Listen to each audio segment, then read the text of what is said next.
Assalamualaikum warahmatullahi wabarakatuh. Apa kabar semuanya? Alhamdulillah. Sehat ya semuanya ya? Ya, salam sehat dan salam bahagia selalu. Semoga hari ini kita masih diberi kesempatan untuk belajar bersama-sama dan diberikan kemudahan dalam berpikir, lancar dalam mengikuti diklat berjenjang tingkat lanjut. Iya, untuk itu saya akan memperkenalkan diri dulu. Nama saya biasa dipanggil Bunda Novi ya. Nama lengkapnya itu ada di slide ya. Nah, ini nama saya. Saya memiliki lembaga PAUD Bunda yang mana di dalam lembaga itu terdiri dari 3 layanan. Sambil saya full screen dulu ya. Iya, terima kasih.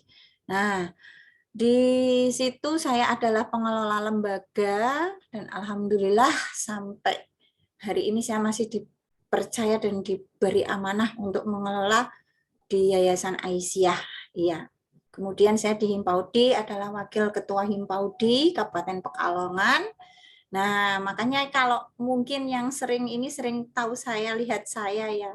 Terima kasih, semoga Bunda nanti apa yang saya sampaikan ini terkait dengan strategi pembelajaran PAUD.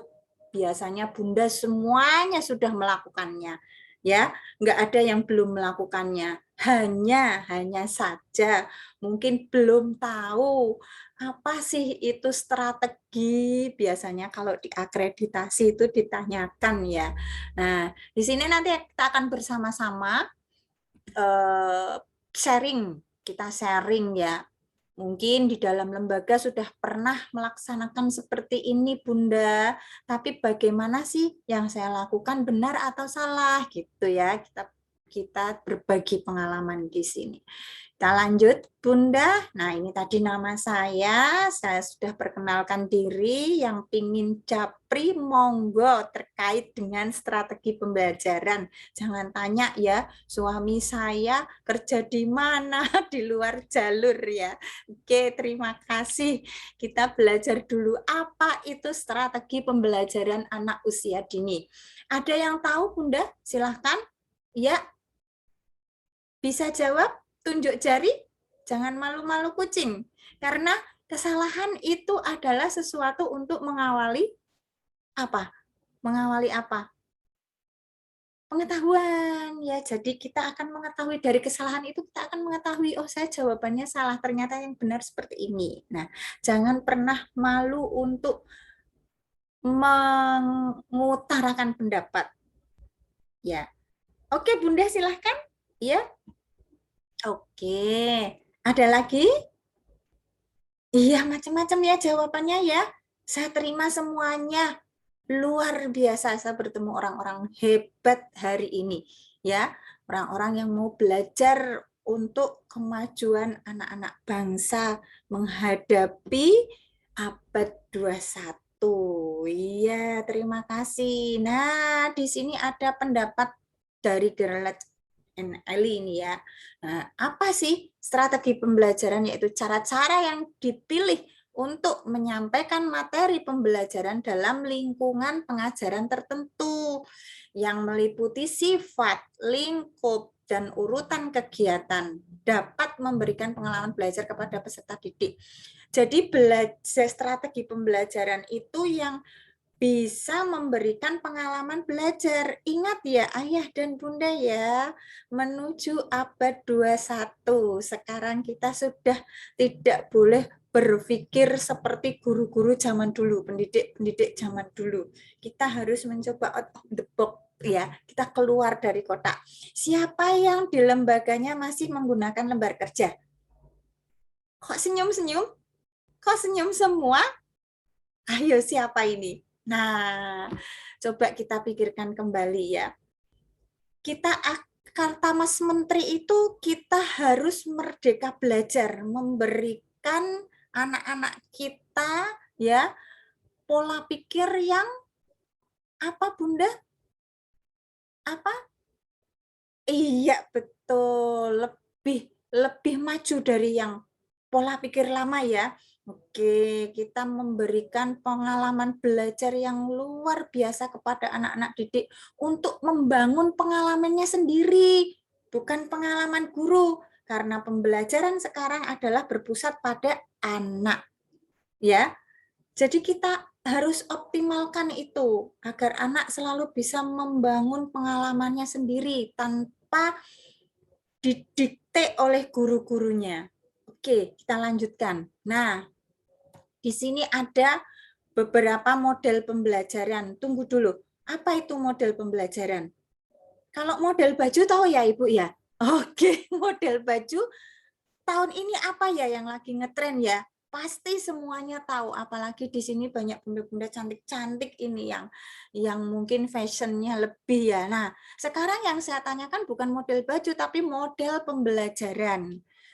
Di lembaga atau di sekolah ayah bunda, model pembelajaran apakah yang sudah digunakan? Itu termasuk dalam strategi loh bunda. Ya, strategi pembelajaran, kemudian model pembelajarannya itu apa? Sudah pernahkah memberikan inovasi dalam model pembelajaran ini? Misalkan kolaborasi, dikolaborasi. Saya akan mencoba model pembelajaran sentra dengan ini yang lagi ngetren ini, yang lagi ngetren STEAM, ya. Nah, STEAM dengan media lospat. Nah, ini yang lagi booming. Tapi di sini saya tidak akan belajar itu dulu nanti, karena saya harus fokus dengan modul dulu. Mungkin Bunda juga baru mendengar, saya juga masih harus banyak belajar di situ, ya, dengan STEAM media lospat, ya. Nanti lain waktu mungkin kita bisa bertemu kembali dan kita sharing. Oke, kita lanjut. Model pembelajaran adalah bentuk pembelajaran dari awal sampai akhir yang di dalamnya meliputi strategi tadi. Ada strategi, ada pendekatan, ada metode, dan ada tekniknya. Jadi tidak hanya strategi saja, pendekatannya melalui pendekatan apa, metodenya apa, dan tekniknya bagaimana. Ya, perhatikan itu ya Bunda ya. Kita lanjut. Nah, di sini ada 6 strategi melaksanakan pembelajaran. Yang pertama yaitu menciptakan pembelajaran yang menginspirasi. Kemudian pembelajarannya aktif, menciptakan suasana yang dapat menginspirasi partisipasi secara penuh ya, sampai ada menata waktu kelas secara efisien, menggunakan kelompok kecil secara efisien dan lain-lain. Nah, di sini ayah bunda saya akan memperlihatkan jenis model pembelajaran. Kira-kira dari apa yang saya tunjukkan di slide ini, apakah teman-teman di sini semuanya sudah paham apa itu model kelompok, apa itu sudut, apa itu area, dan apa itu sentra? Sedikit berbagi pengalaman.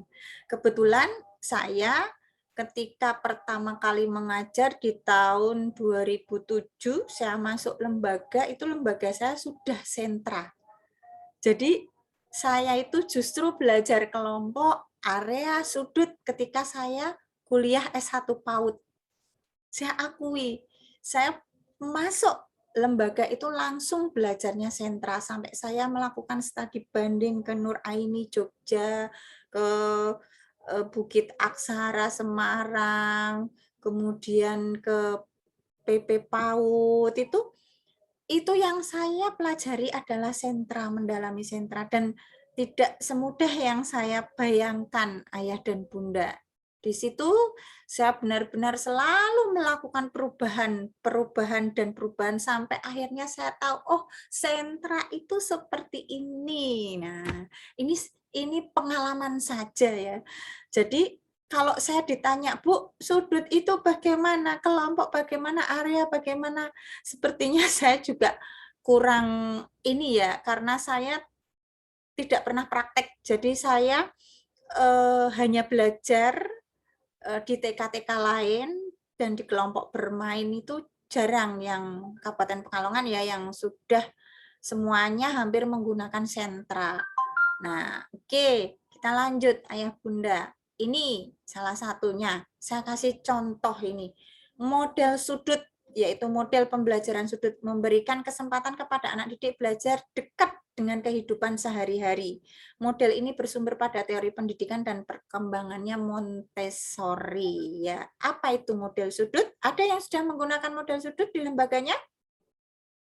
Tidak ada yang tunjuk jari? Oke, kita lanjut aja ya Bunda ya. Ini model kelompok. Nah, ini yang masih menjadi mayoritas di daerah kita, yaitu model kelompok ya. Model kelompok dengan pengaman adalah pola pembelajaran dengan cara mengelompokkan anak menjadi beberapa kelompok. Ini biasanya menjadi 4 kelompok. Di meja sini kelompok jeruk, meja sini kelompok apel, meja sini mangga, meja sini pisang, misalkan. Nah, setiap kelompok ini melakukan kegiatan yang berbeda. Di sini meronce, di sini menempel, di sini apalagi ya Bunda ya. Nah, itu biasanya seperti itu. Kemudian anak-anaknya nanti di rolling, ada yang aku pingin itu Bu, kayak gitu. Padahal kelompoknya belum selesai. Nah, kemudian dalam satu pertemuan, anak didorong untuk mampu menyelesaikan 3-4 kegiatan dalam kelompok secara bergantian. Ini mungkin kalau dikaitkan dengan pembelajaran abad 21 kurang begitu masuk ya Ayah ya dan Bunda ya. Karena apa? Karena apa? Ayo, ada yang bisa menjawab? Iya, betul. Merdeka belajar kata Mas Menteri ya. Iya. Jadi sedikit sedikit saya memberikan gambaran abad 21 nanti anak-anak kita sekarang sudah harus diberikan pembelajaran untuk berpikir tingkat tinggi HOTS ya, kritis, kreatif, kolaboratif ya, yang 4K itu ya. Nah, kemudian di dalam kelompok ini kan sudah ditentukan oleh guru-gurunya nanti di kelompok ini permainannya ini, kelompok ini kegiatan mainnya ini, kelompok ini. Nah, apakah itu sudah berpusat dengan anak? Oke, kita jadikan PR. Itu PR kita ya. Nanti kalau kita bahas nggak selesai, kita lanjut. Nah, kemudian ada kelompok karya. Area juga ada Bunda, masih ada TK, kelompok bermain mungkin juga yang menggunakan area. Ini filosofi model pembelajaran berdasarkan area adalah sebagai berikut. Melibatkan anak secara alamiah dalam proses belajar. Kemudian lingkungannya dirancang secara cermat dengan menggunakan konsep tahap demi tahap. Ini mendorong anak untuk bereksplorasi, mempelopori dan menciptakan. Ini mungkin udah agak lumayan ke sini ya. Ya, kita cari dulu ini ada apa di area. Apakah sudah merdeka belajar? Nah, dalam menciptakan lingkungan dan menyediakan bahan ajar, guru menggunakan pengetahuan yang tepat dan sesuai dengan tahap perkembangan anak. Itu pasti harus seorang guru ketika memberikan pengetahuan harus menggunakan apa Bunda? Memahami, mengerti STPPA. Nah, ini peran guru adalah menyusun tujuan yang sesuai bagi masing-masing anak secara individu dan kelompok, ya, agar apa yang diminati anak itu terlaksana. Oh iya, saya minatnya ini. Anak difasilitasi seperti itu. Kemudian menghargai kelebihan-kelebihan dan kebutuhan setiap anak. Kemudian menjaga keingintahuan alami anak untuk bertahan hidup. Mendukung pembelajaran bersama. Ada mungkin seorang guru yang tiba-tiba, Bu, ini daunnya kalau saya terbangkan bisa melayang-layang loh Bu. Kata siapa? Itu kan daun, bukan pesawat. Nah, ini Bu, ini yang akhirnya akan mematikan imajinasi anak, ya.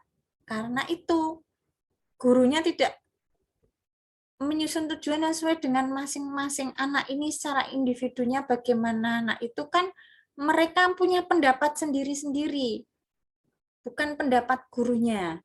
Ya, oke, next. Nah, ini ada model sentra tadi yang saya katakan. Saya begitu masuk lembaga saya, itu saya sudah menggunakan ini dengan segala keterbatasannya. Sampai sekarang saya benar-benar belajar sentra itu apa, dan oh ternyata sentra seperti ini. Pendekatan yang mengelola kegiatan pembelajaran yang seimbang antara dukungan guru dan inisiatif anak. Jadi segala sesuatunya itu guru hanya memfasilitasi, ya. Semua explore ke anak, inisiatifnya anak. Anak mau ngapain? Anak mau main apa? Anak mau berminat di apa? Itu semua anak. Cuma kadang kita salah dalam memberikan sentra. Sentra itu kadang yang penting sentra itu terdiri dari 4 kegiatan main. Pojok sana apa, pojok sini menggambar bebas, pojok sini membuat topi dari kertas koran, membuat menempel gambar apa, terus sini meronce. Nah, itu sudah ditentukan oleh gurunya. Apalagi kalau gurunya, sini kamu belum ke sini, jangan di situ semuanya. Akhirnya gurunya yang apa? Banyak mendikte, anak menjadi saya tidak minat disuruh ke sana. Nah, itu Ibu ya. Ini kadang kesalahan kita di situ sepele tapi ternyata kita salah. Alhamdulillah saya termasuk yang sudah tobat ya Bunda ya. Nah, kemudian pembelajaran menekankan pada dukungan pengembangan minat, potensi, dan kekuatan anak. Jadi sekali lagi ini sudah agak mendekati merdeka belajar tadi, cuma kadang kita salah mengimplementasikannya, ya. Nah, sekarang aku ingin mengajak ayah dan bunda untuk main bersama saya. Nah, mana sih yang dilakukan di sekolah Anda? Silahkan ayah bunda nanti tolong checklist di kita nggak checklist ya. Nanti saya hitung siapa yang lembaganya masih menggunakan sudut, kemudian area, kelompok, dan sentra. Nanti akan saya hitung, dan yang terbanyak mana, yang terbanyak akan dapat hadiah. Iya, hadiahnya nanti menyusul ya. Oke, itu ya. Tolong dicermati. Kemudian apakah lembaga, atau jangan-jangan lembaga saya apa ya? Nggak tahu ya. Lembaga saya menggunakan metode apa ya? Karena semua semua biasanya yang itu kepala sekolah, jadi saya tinggal melaksanakan. Jangan seperti itu ya. Mulai sekarang kita harus membuka diri ya. Kita harus tahu, karena yang akan kita didik adalah anak-anak yang luar biasa, anak usia dini. Nah, terima kasih. Itu dulu dari saya, nanti bisa kita lanjut. Kita bisa lanjut di WAG ya Bunda ya, kita diskusi lagi di situ, kita berbagi pengalaman, kita sharing. Mungkin ada pertanyaan untuk saya jawab nanti di WAG, kita didiskusikan kembali ya. Terima kasih, sekian dari saya hanya manusia biasa yang tak lepas dari salah dan hilaf. Mohon maaf yang sebesar-besarnya. Sekali lagi, tepuk semangat. Semangat. Iya, terima kasih semuanya. Assalamualaikum warahmatullahi wabarakatuh.